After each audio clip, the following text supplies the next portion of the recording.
Hare Krishna, Krishna Krishna, Hare Hare, Hare Rama, Rama Rama, Hare Hare.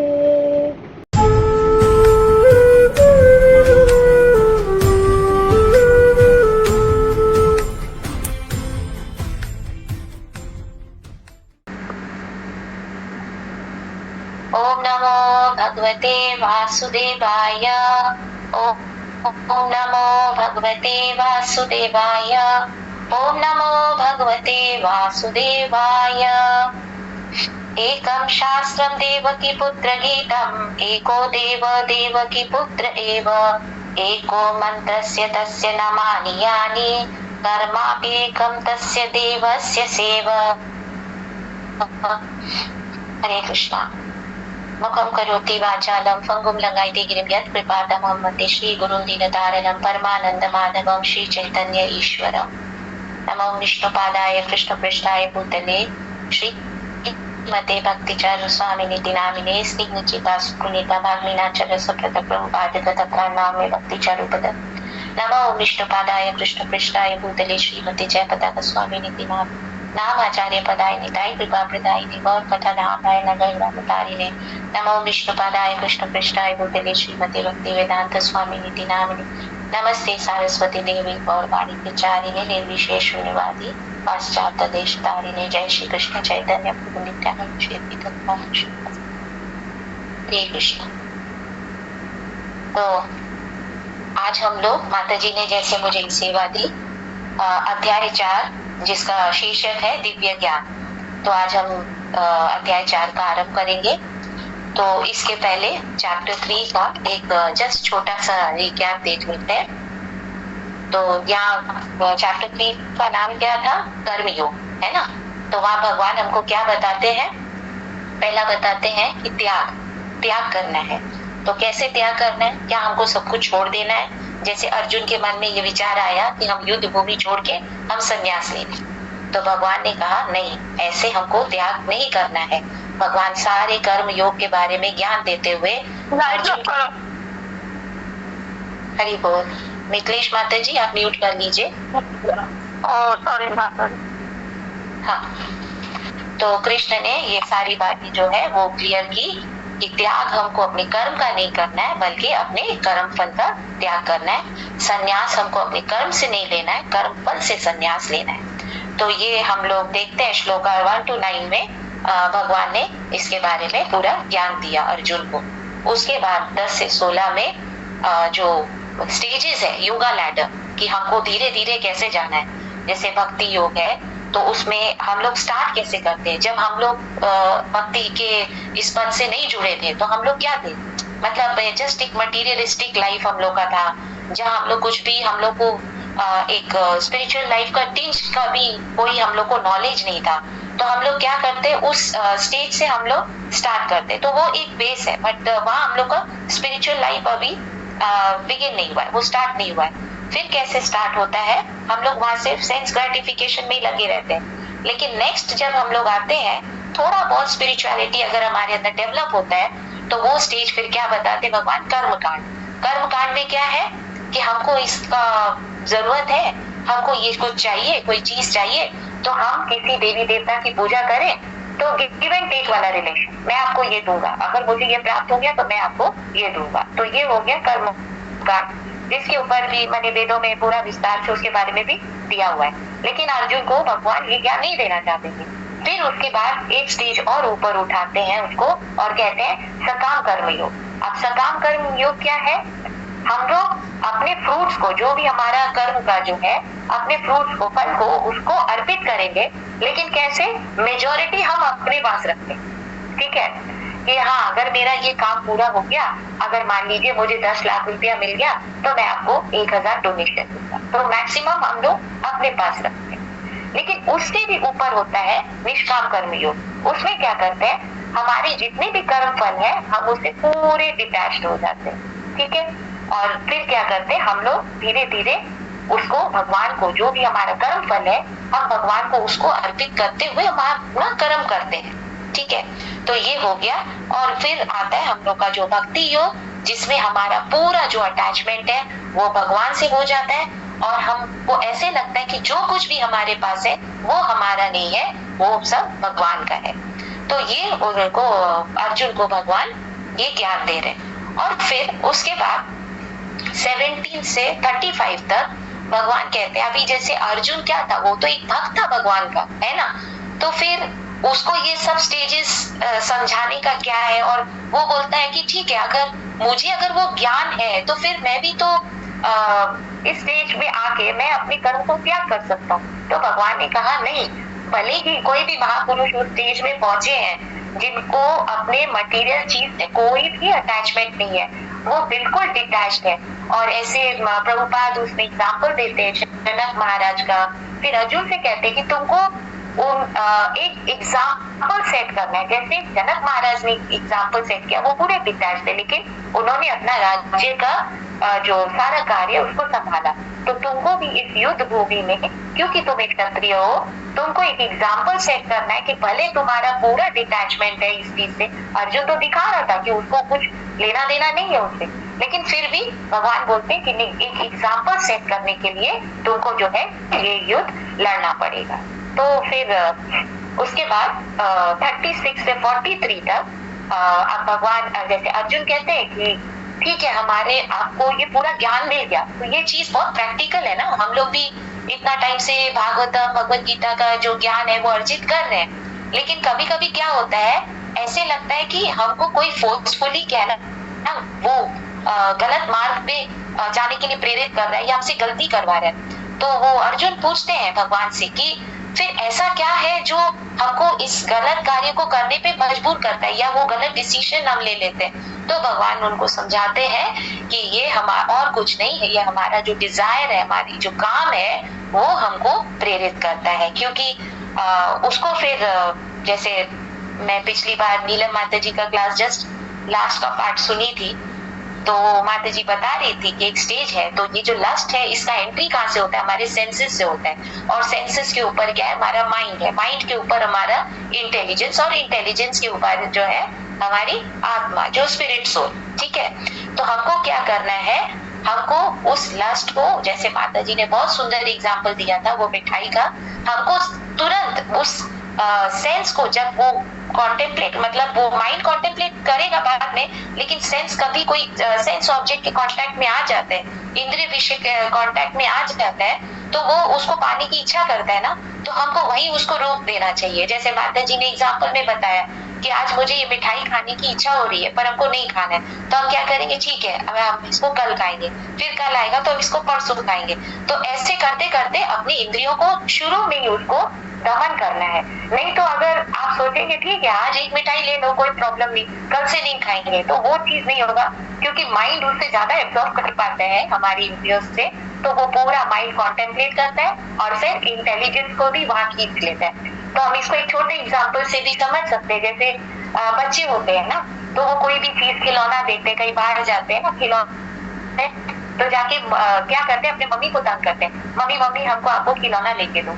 तो mummy बोलती है नहीं मैं नहीं लेके दूंगी, आप अपने पापा से पूछो। तो फिर वो पापा के पास जाता है, पापा बोलते हैं नहीं ये तुम्हारे लिए ठीक नहीं है, हम आपको नहीं लेके देंगे। तो उस तरह जब माइंड को ऐसे लगता है कि हमको अपनी इंटेलिजेंस यूज करना चाहिए और अगर वो नहीं करते तब सारा गड़बड़ हो जाता है। तो वही यहाँ पे कहते हैं कि पहले जो सेंसेस है उसको माइंड को वही रोक देना चाहिए कि नहीं आपको ये चीज नहीं लेना है, और किसकी बात सुनिए, इंटेलिजेंस की।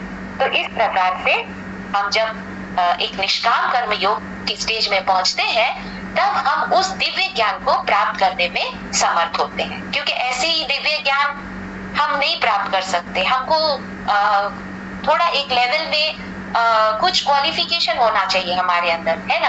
हम मटेरियलिस्टिक पूरा काम कर रहे हैं, हम पूरा मटेरियलिस्ट लाइफ में डूबे हुए हैं, और फिर अगर आके हमको कोई भगवत गीता सुनाता है हमको कुछ भी नहीं समझ में आएगा। तो इस दिव्य ज्ञान को समझने के लिए भगवान जैसे अर्जुन को गाइड कर रहे हैं कि धीरे धीरे, ऐसे नहीं आप मटेरियलिस्टिक लाइफ में हो आपको तुरंत हम बोलेंगे आप भक्ति योग में उस लैडर में जंप करो, 5th सीढ़ी में चढ़ जाओ, तो क्या है वो बंदा गिर जाएगा। है ना। तो इसको ऐसे नहीं, इसको धीरे धीरे धीरे धीरे भगवान अर्जुन को समझाते।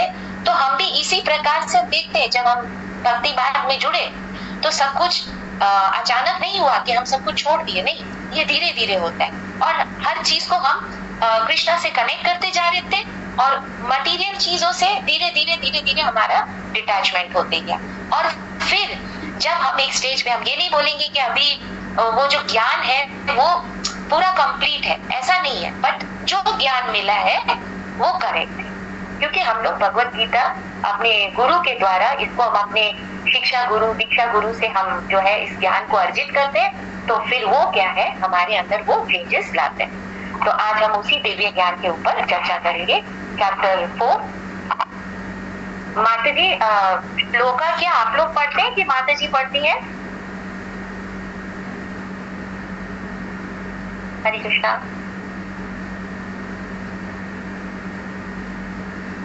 हरि बोल। कृष्णा माता जी। ये माता जी पढ़ती हैं। हाँ माता जी पढ़ती हैं, पूरा तात्पर्य सब कुछ वही पढ़ के फिर बताती हैं माता जी। ओके, हरे कृष्णा। हरे कृष्ण। तो फिर आज हम लोग चैप्टर 4 शुरू करते हैं, दिव्य ज्ञान। श्री भगवान उवाच इवं विवस्वते योगम प्रोक्तावान अहम अव्ययम विवासन् मनवे प्राह मनुर्इक्ष्वाकवे ब्रवीत। तो यहाँ भगवान क्या कह रहे हैं? भगवान श्री कृष्ण ने कहा, मैंने इस अमर योग विद्या का उपदेश सूर्यदेव विवस्वान को दिया और विवस्वान ने मनुष्य के पिता मनु को उपदेश दिया और मनु ने इसका उपदेश इक्ष्वाकु को दिया। तो ये हम देख रहे हैं कि इसमें भगवान बता रहे हैं कि सबसे पहले उन्होंने ये ज्ञान किसको दिया? सूर्यदेव को, है ना, विवस्वान को उन्होंने ये ज्ञान दिया। तो आइए इसके तात्पर्य को देखते हैं। तात्पर्य श्रील प्रभुपाद द्वारा, श्रील प्रभुपाद की जय। यहाँ पर हमें भगवत गीता का इतिहास प्राप्त होता है। यह अत्यंत प्राचीन बताया गया है, जब इसे सूर्य लोक इत्यादि संपूर्ण लोकों के राजा को प्रदान किया गया था। समस्त लोकों के राजा विशेष रूप से निवासियों की रक्षा के निमित्त होते हैं। अतः राजन्य वर्ग को भगवत गीता की विद्या को समझना चाहिए, जिससे वे नागरिकों यानी प्रजा पर शासन कर सके और उन्हें काम रूपी भवबंधन से बचा सके। तो यहाँ पे बेसिकली क्या बोलना चाह रहे हैं कि जो हमारा एक जैसे देश है, ठीक है, तो वहां के राजा को सबसे पहले तो राजा को ये दिव्य ज्ञान देना चाहिए। क्यों? क्योंकि उनको जो है एडमिनिस्ट्रेशन करना पड़ता है, उनको शासन करना पड़ता है। तो अगर वो इस प्रकार से शासन करेंगे ताकि उनको सारा जो प्रिंसिपल्स पता हो, और वो सारा प्रिंसिपल्स क्या है उस प्रजा के ऊपर वो क्या अप्लाई करते हैं कि आप लोगों को ये चीज फॉलो करना है, और अगर प्रजा उसको ठीक से फॉलो करती है तो ये जो हमको शरीर मिला है, एक्चुअली हमारा उद्देश्य है, लक्ष्य जो है ये हमको जानना चाहिए। हमारा लक्ष्य क्या है? भगवत प्राप्ति, है ना। हमको भगवत धाम वापस जाना है। अब हम इस संसार में आ गए, लेकिन हमको यहाँ पे रहना नहीं है, बिकॉज ये हमारा टेम्परेरी घर है। हमको तो अपने परमानेंट निवास स्थान पे जाना है। तो वहां जाने के लिए क्या करें? प्रजा को उतना एजुकेशन नहीं है, बिकॉज राजा उनसे ऊपर है। नेचुरली वो इतना उनको नॉलेज है, तभी तो वो राजा बने, है ना। तो राजा को ये ज्ञान होना चाहिए ताकि वो अपने प्रजा को जो है वो ठीक से लीड कर पाए। और क्यों लीड कर पाए? किस तरह, किस दिशा में लीड कर पाए? ताकि वो अपना जो जीवन का लक्ष्य है उसको समझ सके, और उस हिसाब से जो है राजा को अपने देश में वैसे कानून, वैसे नियम, वैसे प्रिंसिपल्स बनाने होते हैं ताकि प्रजा को वो फॉलो करने में कोई दिक्कत ना हो, और वो धीरे धीरे क्या है अपनी स्पिरिचुअल लाइफ की तरफ भी प्रोग्रेस करे। और दूसरा, उनका जो नीड्स है वो भी उनको राजा प्रोवाइड करे। ऐसे नहीं कि बस आप भगवत गीता बैठ के पढ़ो, आप चैंटिंग करो और कुछ नहीं करना है, ऐसे नहीं। हमको ये मनुष्य शरीर मिला है, हमको कर्म करना है। इसी के बारे में तो हम लोग ने इसके पिछले अध्याय में चर्चा की थी कि हमको कर्म तो करना है, लेकिन कर्म करते हुए हमको यहाँ फंसना नहीं। हमको कर्म करते हुए, अपनी ड्यूटी को करते हुए, उस कर्म फल से डिटैच होते हुए हमको नहीं करना है। तो ये डिटैचमेंट, ये जो नॉलेज है, ये हमको कौन दे? जो हमसे ऊपर है। है ना। इसीलिए भगवान कहते हैं कि राज ऋषियों को ये ज्ञान भगवान देते थे ताकि वो अपने प्रजा की सुरक्षा हेतु अपने जो प्रिंसिपल्स है, जो उनका जो लॉ होता था, उसको उस हिसाब से बनाए ताकि उनका जो है स्पिरिचुअल प्रोग्रेस हो।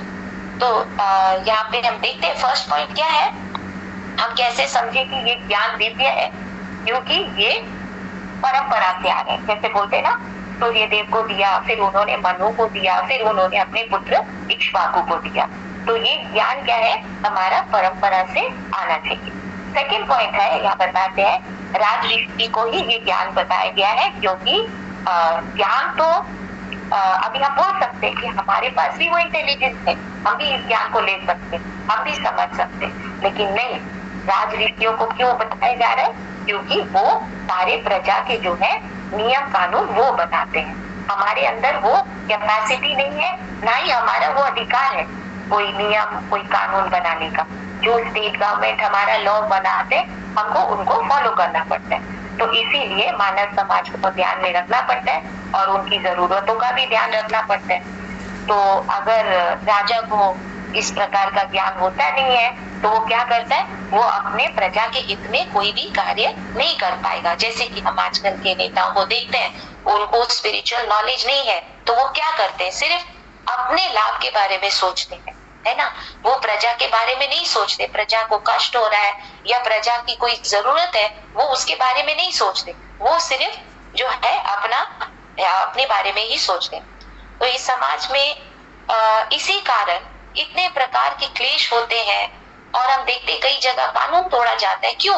क्योंकि जो राज ऋषि, यानी जो अभी एट प्रेजेंट अगर हम बोले वो राज ऋषि तो नहीं है, जो हमारे नेता है, they are not actually aware of this transcendental knowledge. उनको भगवत गीता भागवतम का कोई ज्ञान नहीं है, तो फिर कैसे पता चलेगा, है ना।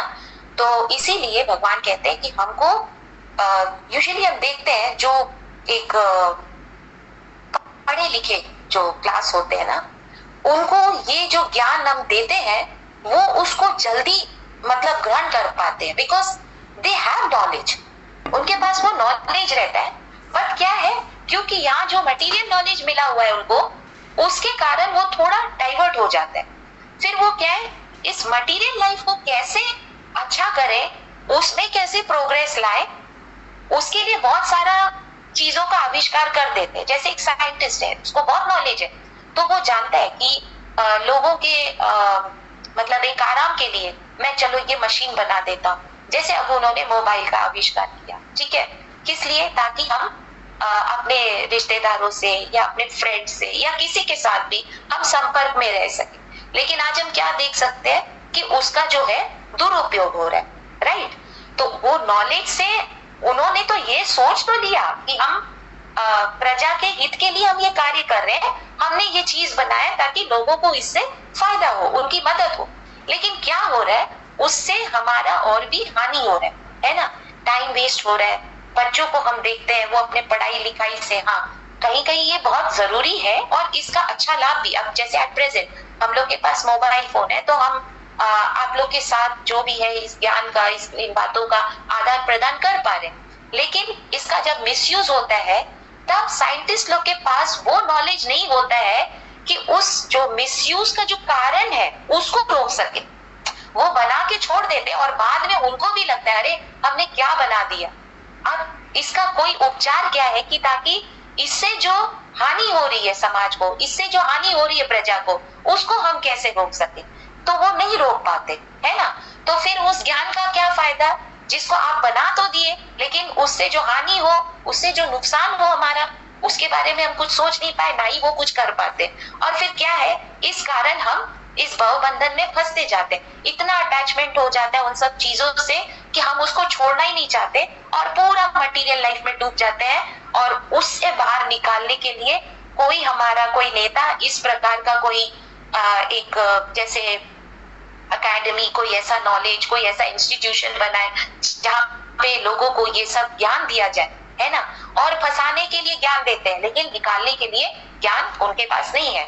इसीलिए हम देखते हैं इवन लाइक पेरेंट्स को भी हम देखे या घर के बड़े बुजुर्ग को देखे, जो अपने बच्चों को बिजी रखने के लिए वो मोबाइल उनके हाथ में दे देते हैं और क्यों? उनको खुद ज्ञान नहीं है, उनको ये नहीं पता कि हमको ये जो बच्चे हैं हमारे फ्यूचर में, मतलब ये जो जनरेशन है ये हमारा फ्यूचर में बहुत आगे कुछ करने वाले हैं, तो इनको हमको सही गाइडेंस देना है ना।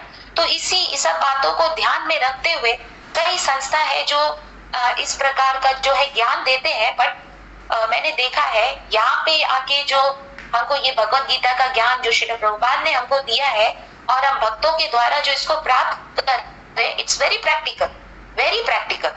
आपको ऐसे नहीं कि एक एक घंटा मेडिटेशन पे बिठा दिया और फिर आपको बोलेंगे ठीक है आप जाओ, बाहर आप जाते वो सारा कुछ आप भूल जाते। क्या आपके सेंस कंट्रोल होते हैं? नहीं होते। माइंड कंट्रोल होता है? नहीं होता है। इंटेलिजेंस फालतू की बातों में यूज होता है, लेकिन इस तरह के ज्ञान में हम अपने इंटेलिजेंस को यूज नहीं करते। तो इसीलिए क्या कहा गया है यहाँ पे कि हम लोग को ये ज्ञान जो है भगवान ने राज ऋषियों को दिया ताकि वो प्रजा को गाइड कर सके और उनको इस भवबंधन से मुक्त कर सके। क्योंकि एक राजा का कर्तव्य होता है ना, कि वो अपने प्रजा को इस भवबंधन से बाहर निकाले। ना कि उसको मालूम है ये मटेरियल वर्ल्ड है, यहाँ दुख है, तो कौन राजा चाहेगा कि उनकी प्रजा दुखी रहे? कोई नहीं चाहेगा। लेकिन हमारे नेता जो आजकल के हैं उनको इनसे कोई मतलब नहीं है, लोग दुखी है या सुखी है उनको कोई लेना देना नहीं। तो फिर आगे हम देखते हैं इसको तात्पर्य में। मानव जीवन का उद्देश्य भगवान के साथ अपने शाश्वत संबंध के आध्यात्मिक ज्ञान का विकास है और सारे राज्यों तथा समस्त लोगों के शासन अध्यक्षों को चाहिए कि शिक्षा, संस्कृति और भक्ति द्वारा नागरिकों को यह पाठ पढ़ाए। वही जो अभी मैं कह रही थी, ताकि हमारे यहाँ इंस्टीट्यूशन हो। और ये जो भगवत गीता हम आगे जो दूसरे वाले श्लोक में हम देखेंगे, ये प्राचीन है ना। ऐसे नहीं कि ये आज इंट्रोड्यूस हुआ है या 10,000 साल या 20,000 साल, नहीं। इसका पूरा कैलकुलेशन इस पर्पट में दिया हुआ है। मैं उस पर अभी नहीं जाऊंगी क्योंकि वो नंबर तो मैं भी नहीं पूरा आपको ठीक से बता पाऊंगी।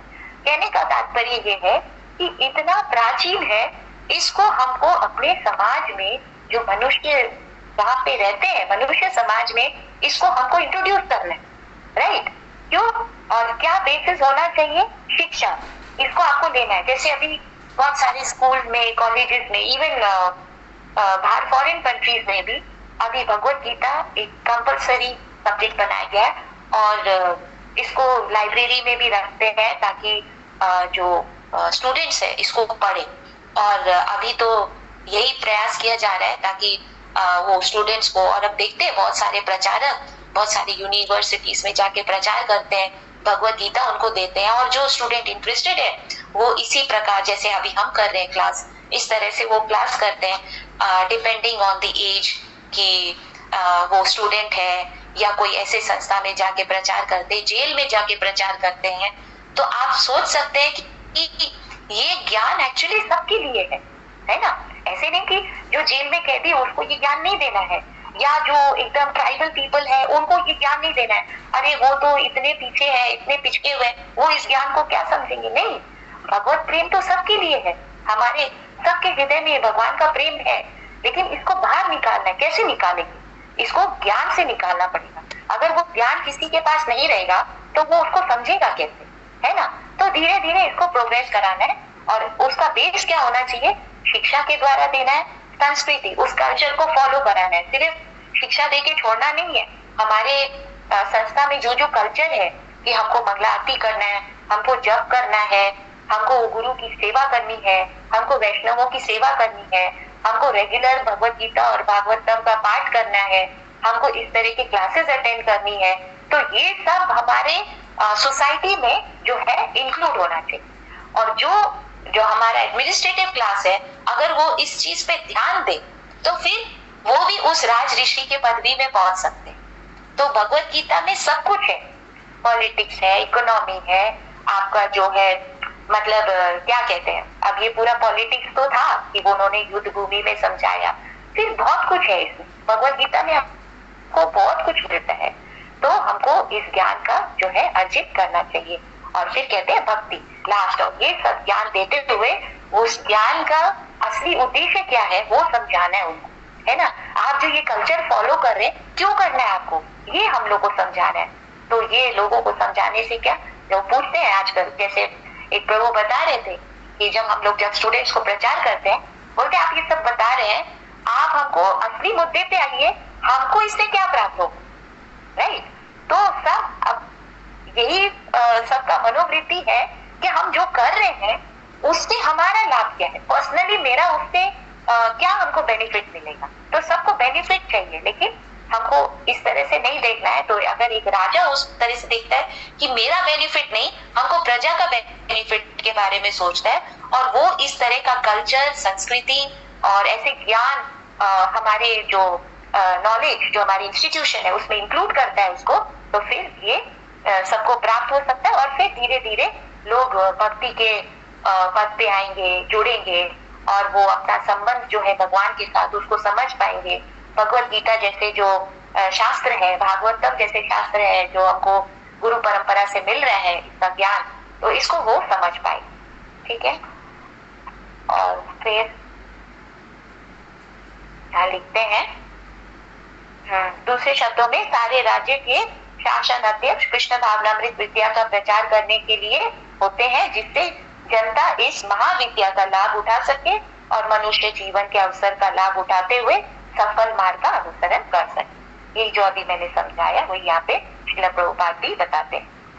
फिर कहते हैं कि इसे प्रमाणित होता है कि मानव समाज में महाराज इक्ष्वाकु के काल से ही भगवत गीता विद्यमान है, क्योंकि अभी हमको ये मनुष्य शरीर हमको मिल गया है, तो ये तो एक यंत्र है ना, एक मशीन है, बोलते ही एक यंत्र है। अब उस यंत्र को चलाने के लिए क्या है, हमको एक मैनुअल चाहिए। कोई भी मशीन लेते हैं, हमको उसको सही तरीके से चलाना हो तो हमारे पास एक मैनुअल होना चाहिए, ताकि हम उसको फॉलो करते हुए इस मशीन को ठीक से चला पाए। तो भगवत गीता भी ऐसे ही हमारा मैनुअल है जिसको हमको फॉलो करना है। और यहाँ पे कहते हैं कि इस प्रकार से हमको जो गुरु परंपरा से हमको ये जो ज्ञान है, एक परंपरा के द्वारा ये ज्ञान हमको मिलता है। फिर यहाँ पे प्रभुपाद कलयुग का आयु बता रहे हैं, और अर्जुन को ये ज्ञान कब मिला था, 5000 वर्ष पहले मिला। जैसे यहाँ पे लिखते हैं प्रभुपाद, मानव समाज में ये 20 लाख वर्षों से विद्यमान रही है। तो आप इमेजिन करिए कि ये ज्ञान कितना पुरातन है, कितना पुराना है ये। अभी जो इतने सारे नए नए बुक्स आते हैं, आप देखिए हर साल कोई भी कोर्स करिए, हर सेकेंड या थर्ड ईयर में बुक्स चेंज होते रहते हैं, कुछ नया ऐड होता है, कुछ पुराना एक्सक्लूड होता है उसमें से। लेकिन भगवत गीता में ऐसा नहीं है, इतना पुरातन है कि आज भी सारा जो ज्ञान है और सब जो ज्ञान है ना, अगर हम देखें वो सारा ज्ञान का बेस ही भगवत गीता है। भगवत गीता से ज्ञान लेके ही सब लोग अपना अलग अलग प्रचार करते हैं। जैसे कोई क्या बोलते हैं उसको, कोई प्रचार करता है किसी भी चीज के बारे में, तो अगर उसको वो ज्ञान मिला है तो वो ज्ञान भी उसको शास्त्र से मिलता है। हो सकता है उसको अवेयरनेस नहीं हो इसका, तो ये सारा ज्ञान कहते हैं भगवान की इस भगवत गीता में है। और भगवान ने लगभग 5000 वर्ष पूर्व अर्जुन से पुनः इसको कहा था।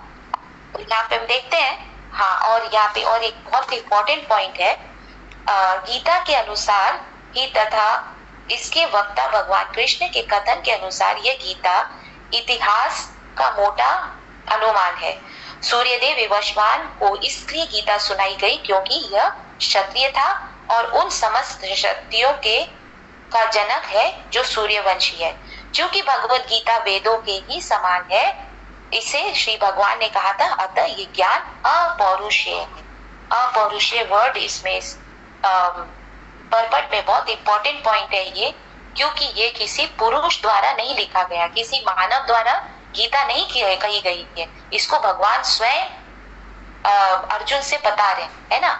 जैसे पहले एक अलग कल्प में वो किसी जैसे मनु को बताए, इक्ष्वाकु, विवाशवान, ये एक अलग कल्प में, लेकिन इस कल्प में हम देख रहे हैं ब्रह्मा जी के इस कल्प में ये भगवत गीता का ज्ञान भगवान अर्जुन को दे रहे हैं। और यहाँ अपौरुषेय क्यों बताया गया है, क्योंकि भगवान में हमारे जैसे कोई डिफेक्ट नहीं है। आप लोग ने पढ़ा होगा स्टार्टिंग में शायद चैप्टर 1 में कि हमारे अंदर जो 4 प्रकार के जो डिफेक्ट्स है, क्या है, कोई बता सकते हैं? हरे कृष्णा, हरि बोल। हमारे अंदर 4 प्रकार की त्रुटियां होती है, वो क्या है?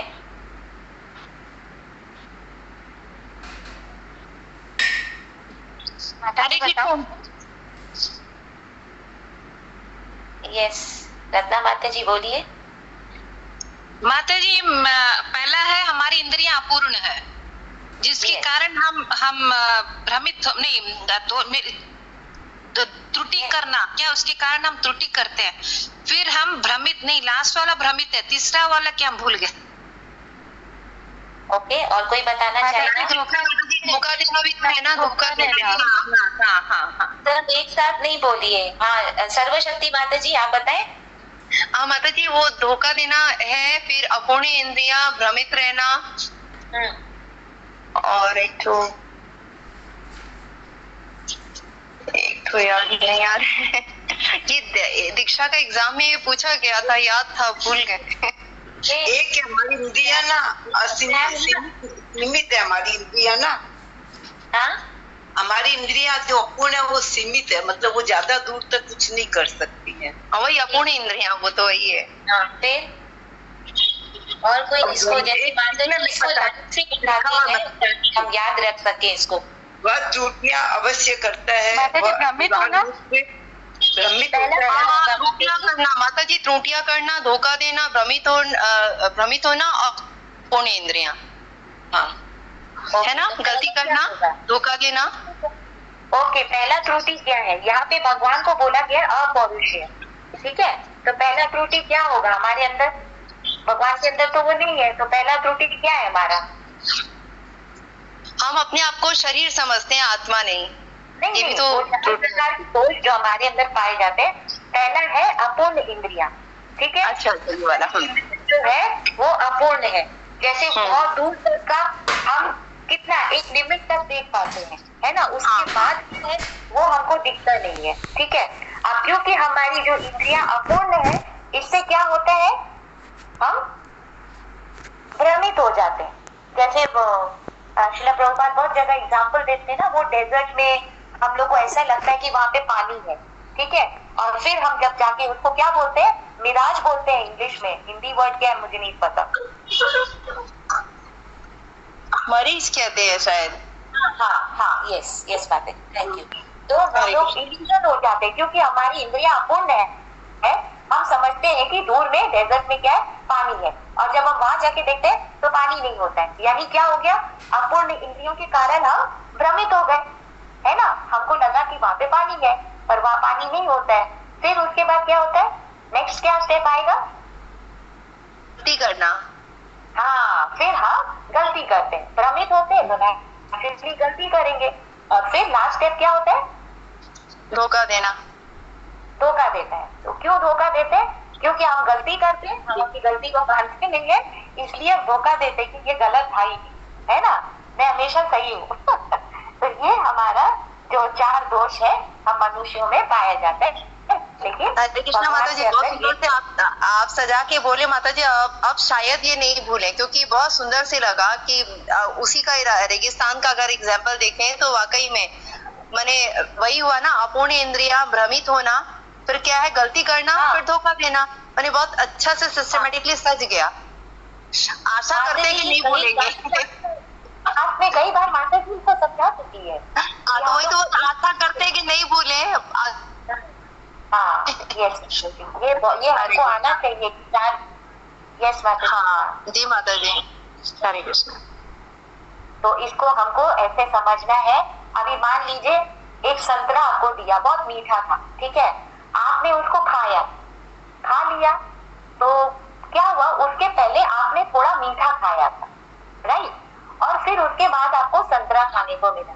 आप खा के क्या बोलेंगे, अरे संतरा तो खट्टा है। तो क्या संतरा खट्टा था? संतरा तो मीठा था, है ना।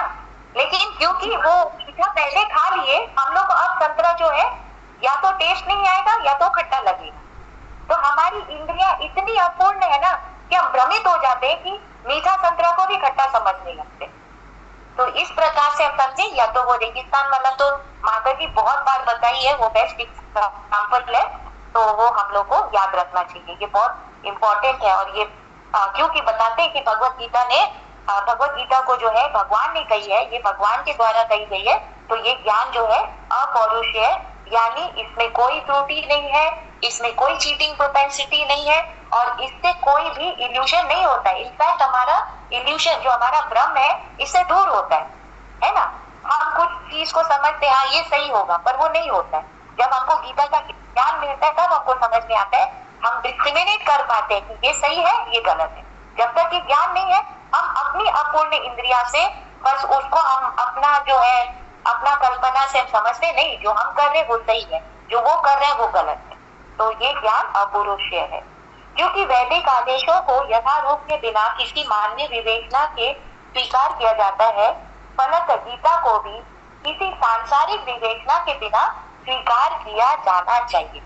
तो अगर हम इसको किसी ऐसे लोग से सुनेंगे, इनफैक्ट हम अपना ही बात करें, जो हमारी इंद्रियां अपूर्ण है, हमको वो ज्ञान नहीं है, हम हमेशा भ्रमित रहते हैं, तो हम किसी को क्या ज्ञान दे पाएंगे, राइट। तो इसीलिए बोलते हैं कि इसको उस तरह से स्वीकार नहीं करना चाहिए। सांसारिक तर्कजन अपनी अपनी विधि से गीता के विषय में चिंतन कर सकते हैं, किंतु यह यथारूप भगवत गीता नहीं है। अतः भगवत गीता को गुरु परंपरा के यथारूप में ग्रहण करना चाहिए, जहाँ पर ये वर्णन हुआ है कि भगवान ने इसे सूर्य देव से कहा, सूर्य देव ने अपने पुत्र मनु से कहा और मनु ने अपने पुत्र इक्ष्वाकु को कहा। तो अभी राजा को अगर ये ज्ञान नहीं देंगे तो फिर वो जो हम लोग की कहावत आती है ना, क्या कहते हैं ना, अंधेर नगरी चौपट राजा, ऐसे कुछ कहते हैं ना। तो अगर राजा को ही ज्ञान नहीं होगा, मतलब वो खुद आध्यात्मिक रूप से वो अंधा है, तो वो अपने प्रजा को कहाँ गिराएगा, गड्ढे में गिराएगा। वो खुद तो गिरेगा और प्रजा को भी गड्ढे में ही गिराएगा। तो इसलिए भगवान कहते हैं कि इसको मैंने राज ऋषियों को ये ज्ञान पहले दिया था।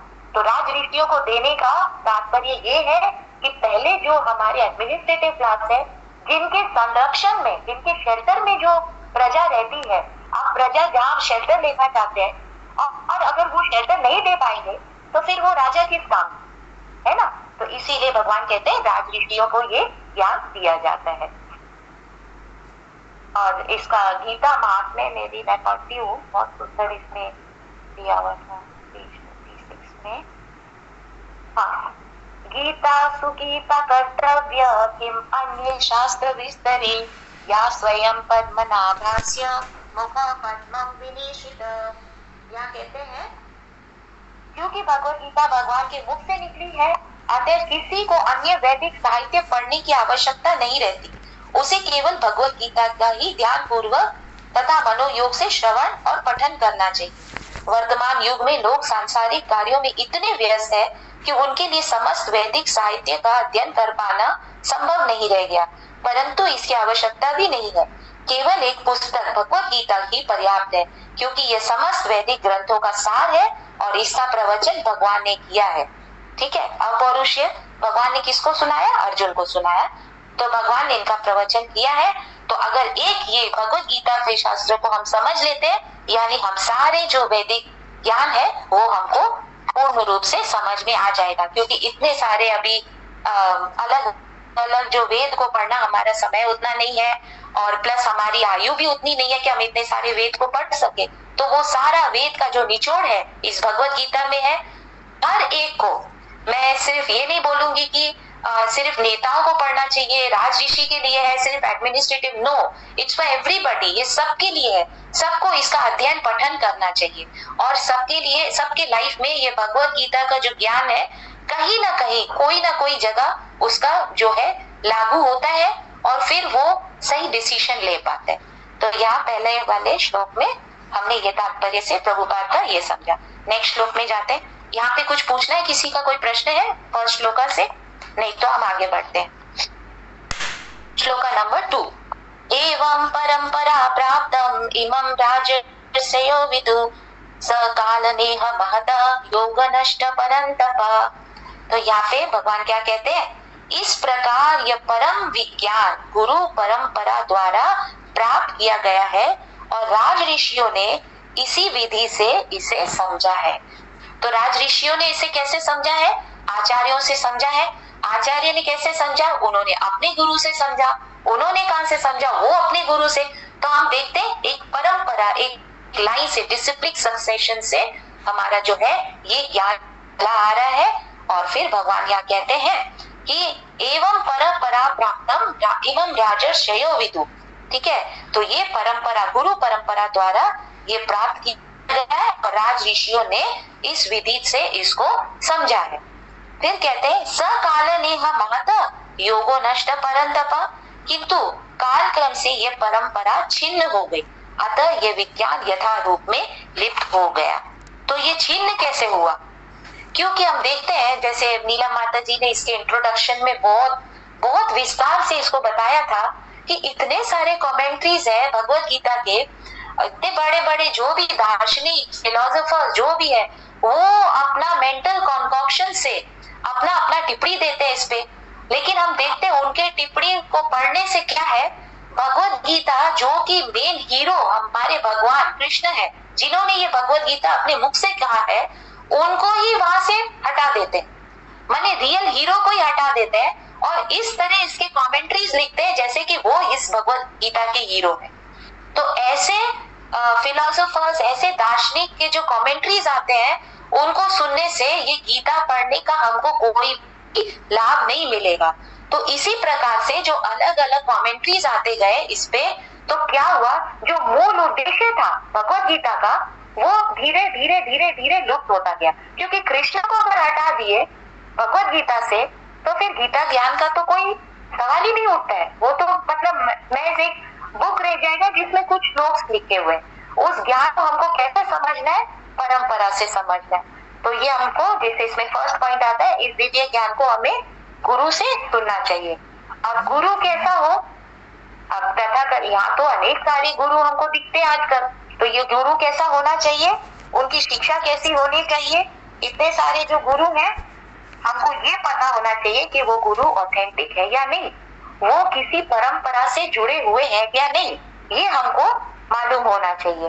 तो वो स्वयं अगर उस ज्ञान को आचरण करते हैं और परंपरा से सुनते हैं वो भी, तो हमको ये ज्ञान एक ट्रांसपेरेंट मीडिया, मतलब उसमें सब कुछ क्लियर दिखेगा हमको, उसमें उनका कोई भी मेंटल कॉक्शन, उनका कोई भी एडिशन, उनका कोई भी टिप्पणी कमेंट्री उसमें नहीं रहेगा। तो ये ज्ञान हमको जैसे भगवान ने अर्जुन को दिया या भगवान ने जैसे सूर्य देव को दिया, एज इट इज हमको वो ज्ञान मिल सकता। पर शर्त ये है, जो गुरु है, पहला बात तो उनका परंपरा से उनका एक कनेक्शन होना चाहिए, और दूसरी बात ये, गुरु स्वयं उस ज्ञान को अपने आचरण में, अपने लाइफ में उतारते हैं।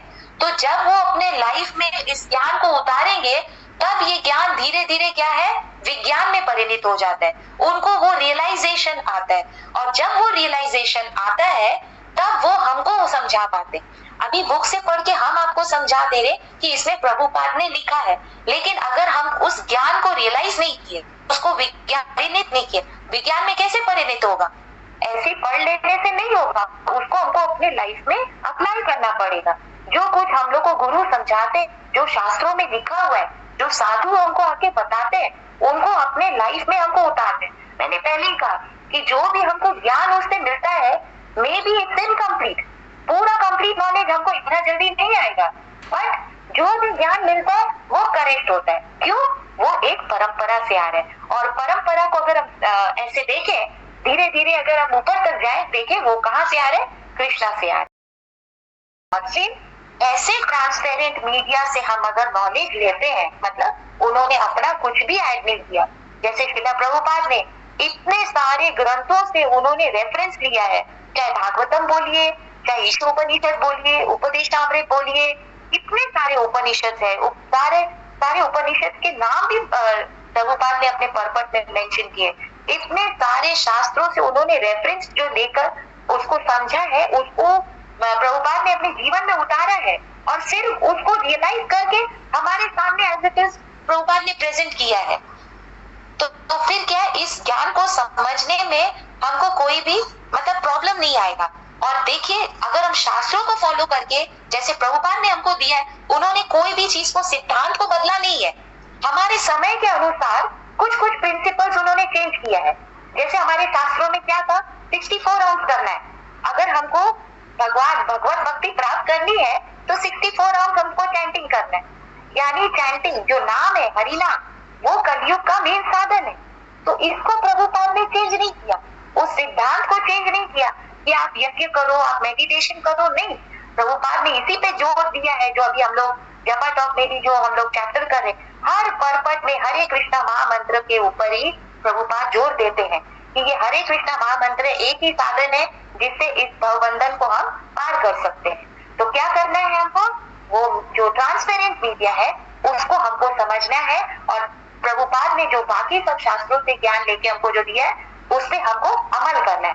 प्रभुपाद ने अमल किया, फिर क्या हुआ, getting the transcendental knowledge, okay, through transparent media, हो गया transcendental knowledge through transparent media, that will bring transformation. 3T आ गया, transcendental knowledge through transparent media without adding any your own commentaries, as it is उसको present करिए, तो क्या होगा, हमारे हृदय में वो परिवर्तन आएगा ही। तो हम जब इसको पालन करेंगे, इस ज्ञान को, फिर हम जाके किसी को प्रचार करेंगे तो उनका हृदय में थोड़ा परिवर्तन जरूर आए।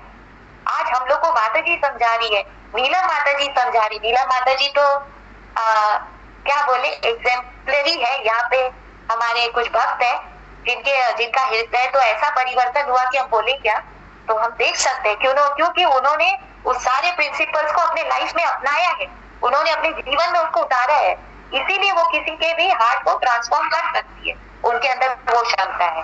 तो ये क्षमता आपको कहाँ से मिलती है, गुरु से मिलती है, भगवान से आता है, ठीक है।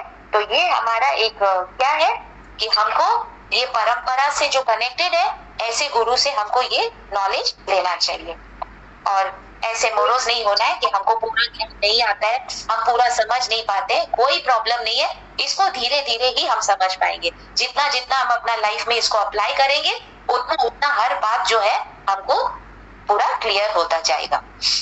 हरे कृष्णा माता जी। ओके, तो यहाँ पे सेकेंड वन, हरे कृष्णा माता जी।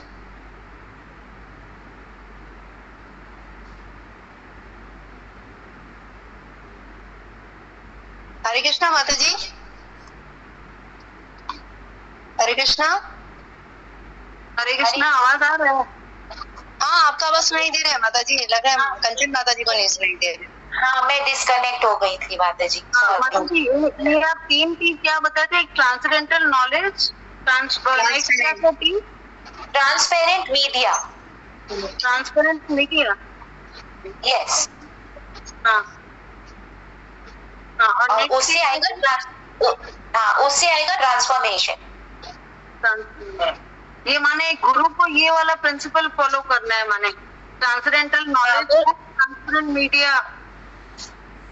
हाँ मतलब उनको अपना कुछ ऐड नहीं करना है, उनको एज इट इज प्रेजेंट करना है उसको। अच्छा, तो माता जी ये ट्रांसपेरेंट मीडिया ये क्या हुआ, ये ट्रांसपेरेंट मतलब जो उनके गुरु से उन्होंने सुना है, अगर वो कुछ ऐड करेंगे, आप एक एग्जांपल से समझिए, एक ग्लास है, ठीक है, हम लोग का जो विंडो स्लाइडिंग होता है, ठीक है, वो इतना ट्रांसपेरेंट है कि आप आर पार देख सकते हैं ना, बाहर क्या आपको दिखाई देता है, लेकिन अगर आप उसमें एक फिल्म लगा दे, होता है ना कभी कभी ग्लास में एक वो कुछ लगा देते तो वो हेजी हो जाता है, बाहर का कुछ दिखता नहीं है ना।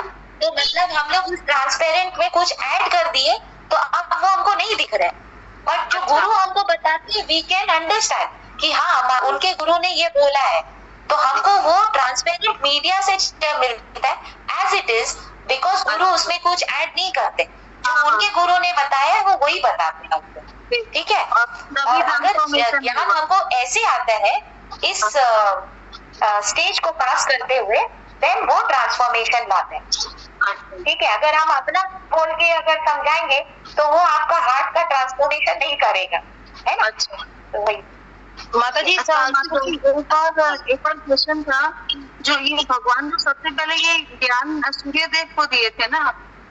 हाँ यस, अच्छा ठीक, थैंक यू, ठीक है।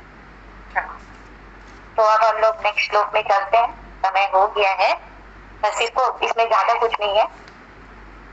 एवं मातेयस्य योग प्रोक्त पुरातन भक्तोऽसि मे सखा चेति रहस्यं हि एतदुत्तमम्। तो फिर यहाँ क्या कहते हैं, भगवान कहते हैं आज मेरे द्वारा वही यह प्राचीन योग यानी परमेश्वर के साथ अपने संबंध का विज्ञान। तो ये गीता क्या है, हमको भगवान से जोड़ता है। हमारे गुरु किससे जोड़ते हैं? हमको भगवान से जोड़ते हैं ना। तो बोलते हैं प्राचीन ज्ञान, इसीलिए इसमें फर्स्ट श्लोक में बता दिए कि ये ज्ञान मैंने सूर्य देव को सबसे पहले दिया था। मतलब इतना पुरातन है ये ज्ञान, है ना। तो भगवान क्या कह रहे हैं, ये ज्ञान मैं अब तुमको दे रहा हूँ। किसको? अर्जुन को। तुमसे कहा जा रहा है क्योंकि तुम मेरे भक्त तथा मित्र हो, अतः तुम इस विज्ञान के दिव्य रहस्य को समझ सकते हो। तो यहाँ पे पॉइंट्स हम अगर देखें तो भगवान बोलते हैं कि ये ज्ञान इतना पुराना है, पर क्योंकि बीच में वो जो है परंपरा टूट गया, कुछ डिविएशन के कारण, कोई मेंटल कॉन्कॉक्शन के कारण, तो फिर से भगवान उस ज्ञान को अर्जुन को बता रहे हैं। पर क्यों बता रहे हैं? अर्जुन को क्यों चुना उन्होंने? तब यहाँ वो बोल रहे क्योंकि तुम मेरे सखा तथा भक्त तथा सखा हो। तो भगवान अर्जुन को ये क्यों बता रहे हैं? क्योंकि भगवान के वो सखा भी है और वो भक्त भी है। तो एक भक्ति जो है वो कृष्ण का जो ज्ञान है उसको समझ सकता है। और यहाँ पे भगवान क्या कहते हैं? रहस्यम। तो आप देखिए, अगर आपका कोई फ्रेंड है, ठीक है, इवन हो सकता है हम अपने माता पिता से भी इतना कुछ शेयर नहीं करें, पर बहुत कुछ कॉन्फिडेंशियल अगर होता है, हम अपने मित्र से, जो सखा है, हमारी सखी है, हम उनसे शेयर कर सकते हैं।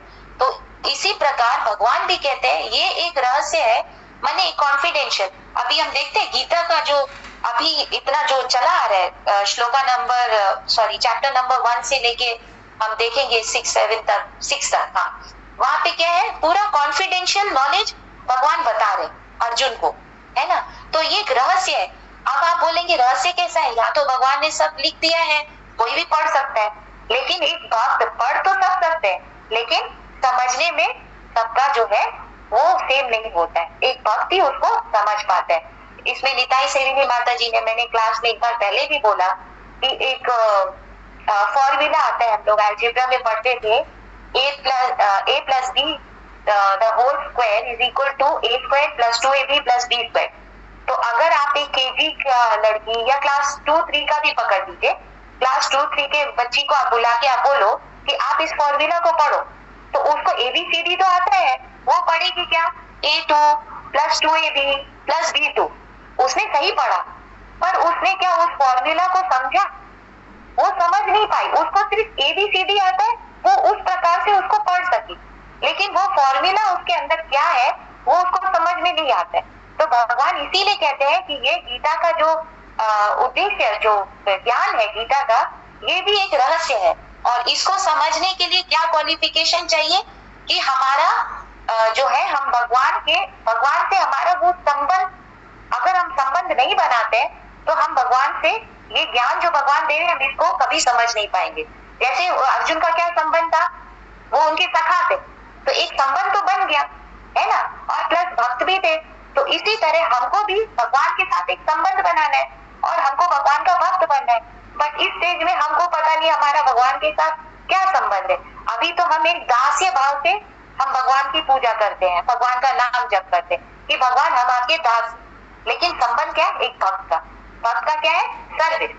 तो वो भगवान की सेवा करता है। तो इस भाव से भी हम गीता का ज्ञान को समझ सकते हैं। और फिर यहाँ पे भगवान एक और बात कहते हैं, एक तो रहस्य वाला बोला, और यहाँ पे कहते हैं रहस्यम ही एतत् उत्तमम। उत्तमम, अब हम लोग उत्तम क्यों है?